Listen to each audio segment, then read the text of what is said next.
ప్రతి నెల శుక్లపక్షంలోని శుద్ధ షష్ఠి రోజున స్కంద షష్ఠి జరుపుకుంటారు. కార్తీక మాసంలో వచ్చే స్కంద షష్ఠిని ఇంకా పవిత్రంగా భావించి ఈ రోజున వ్రతం చేసుకుంటారు. ఈ స్కంద షష్ఠి వెనుక ఒక పౌరాణిక గాథ ఉంది.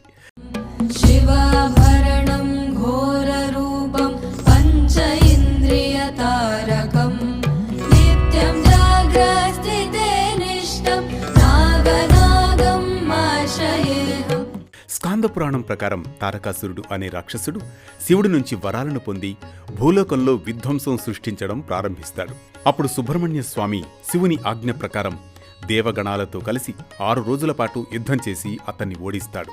సుబ్రహ్మణ్య స్వామి తారకాసురుణ్ణి సంహరించింది శుక్లపక్ష షష్ఠి రోజు సుబ్రహ్మణ్య స్వామిని పూజించడం ఆనవాయితీగా మారింది.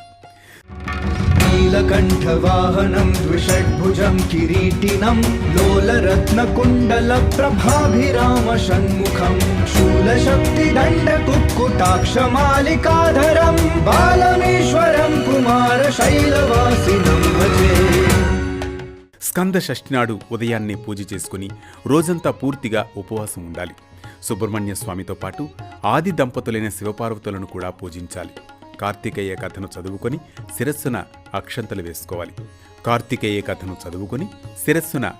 వేసుకోవాలి. సమీపంలోని ఆలయానికి వెళ్లి నాగప్రతిష్ఠకు క్షీరాభిషేకం చేసి 11 ప్రదక్షిణలు చేస్తే మంచి ఫలితం ఉంటుంది. సాయంత్రం పూజ చేసుకుని నక్షత్ర దర్శనం చేసి ఉపవాసాన్ని విరమించాలి. ప్రతి నెల స్కంద షష్ఠి వ్రతాన్ని ఆచరిస్తే సంతాన భాగ్యం కలుగుతుందని భక్తుల నమ్మకం. సుబ్రహ్మణ్య స్వామి తారకాసురునిపై విజయం సాధించిన రోజున జరుపుకునే స్కంద షష్ఠి వ్రతం ఆచరించే వారికి కూడా విజయం తప్పక సిద్ధిస్తుంది. మరో భక్తి రాగం ధర్మ దీపంతో మళ్లీ కలుద్దాం రేపటి పరమార్థంతో. ఓం స్కందాయ నమః.